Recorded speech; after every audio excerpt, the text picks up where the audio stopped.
répandu le refroidissement dans l'église. Le diable ne va pas t'empêcher d'aller à l'église. Le diable ne va pas t'empêcher même de dire que tu es chrétien. Mais il va t'empêcher de prier. Parce qu'il sait que la prière crée un mur de protection autour de toi, autour de ta famille, autour de ton église. La Bible dit, avant que je puisse clôturer, au temps des apôtres, un jour le roi Hérode s'est levé et il a arrêté l'apôtre Jacques et il l'a tué. Pendant qu'il avait commis cet acte abominable-là, les Juifs étaient très contents et ils l'ont applaudi. Maintenant, comme il s'est rendu compte que les Juifs ont apprécié, Amen, Amen, Alléluia. Que le Seigneur te pardonne, Alléluia. Reprends la prière au nom de Dieu. Quand il avait su que cela était bien, Amen, il a encore arrêté l'apôtre Pierre. Il a arrêté encore l'apôtre Pierre, il l'a mis en prison. Maintenant, l'église en ce temps-là, ils ont dit non. Hérode avait arrêté Jacques et il l'a tué. Maintenant, il a arrêté encore l'apôtre Pierre. Nous n'allons pas permettre. La Bible dit que l'église s'est levée dans la prière. Il s'est levé dans la prière. Et quand l'église s'est levée dans la prière, la Bible dit que Dieu a envoyé un ange en prison.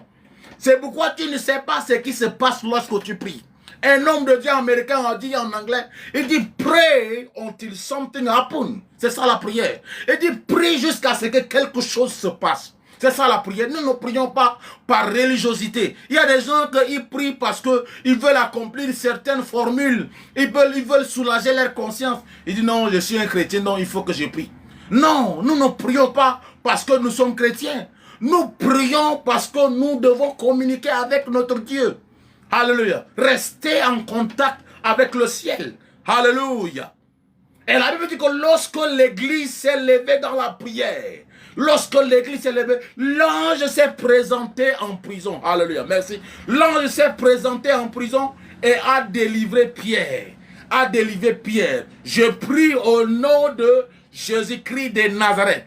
Que ta vie de prière soit libérée au nom de Christ. Que l'esprit de supplication et de prière vienne sur toi ce soir. Vienne sur ta famille. Et que tu commences à prier. Que dans ta famille, que tu commences à prier. Que tu commences à prier au nom de Christ. Que tu commences à prier dans ta maison. Que tu commences à prier au nom de Christ. Commence à prier.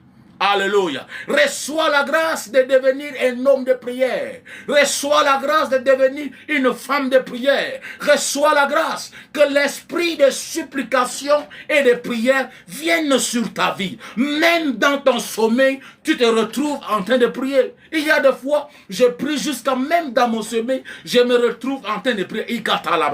Dans mon sommeil, je me retrouve en train de prier. My God. Hallelujah. Il faut prier, bien-aimé. Amen. Merci Seigneur pour ce soir encore. Merci Jésus pour ton amour. Que ton nom seul soit glorifié. Sois adoré Jésus. Sois magnifié. Alléluia. Nous allons arrêter le live à 18h pile.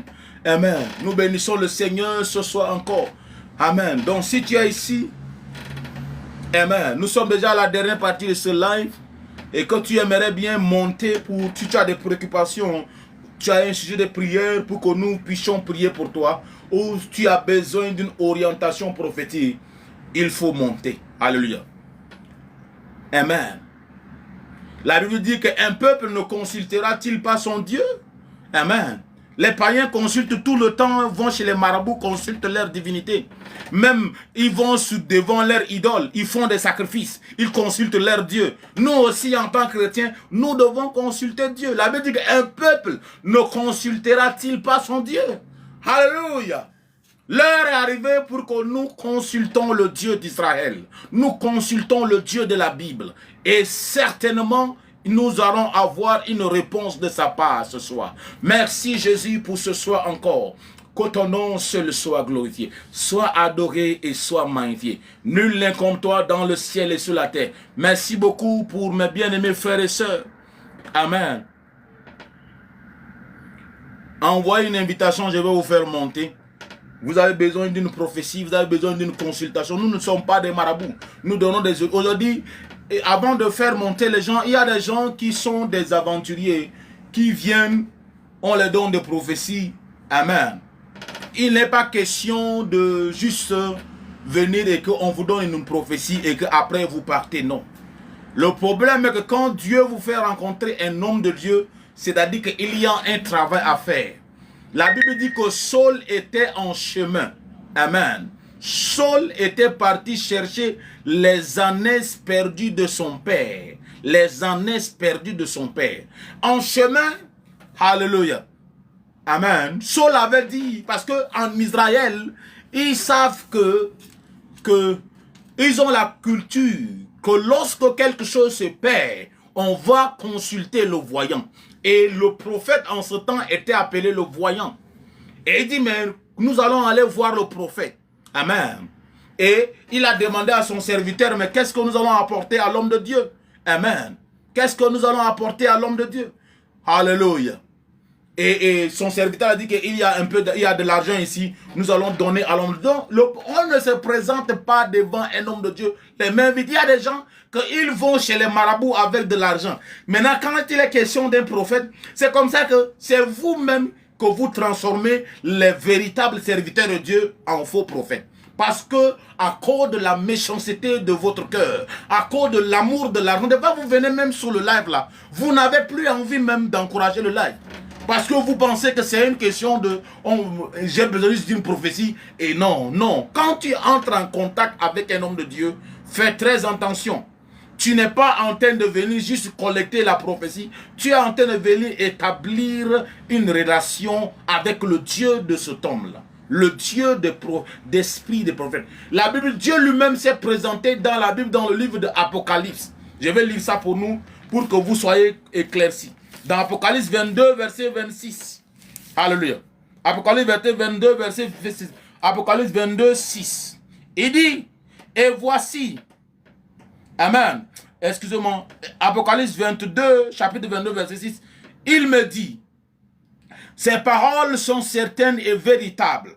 Et le Seigneur, le Dieu des esprits des prophètes, a envoyé son ange pour montrer à ses serviteurs les choses qui doivent arriver bientôt.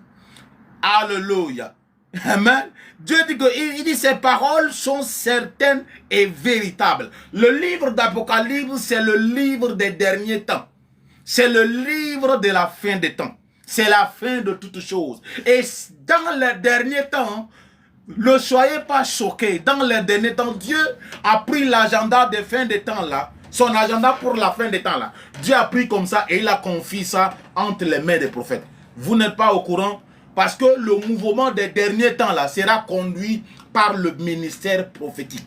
Que vous ne le voulez pas aussi, ce monde-là, jusqu'à ce que Jésus-Christ revienne, il y aura toujours les prophètes. C'est pourquoi le diable a su ça. C'est pourquoi le diable aussi a recruté rapidement les faux prophètes. Il les a envoyés pour créer la confusion.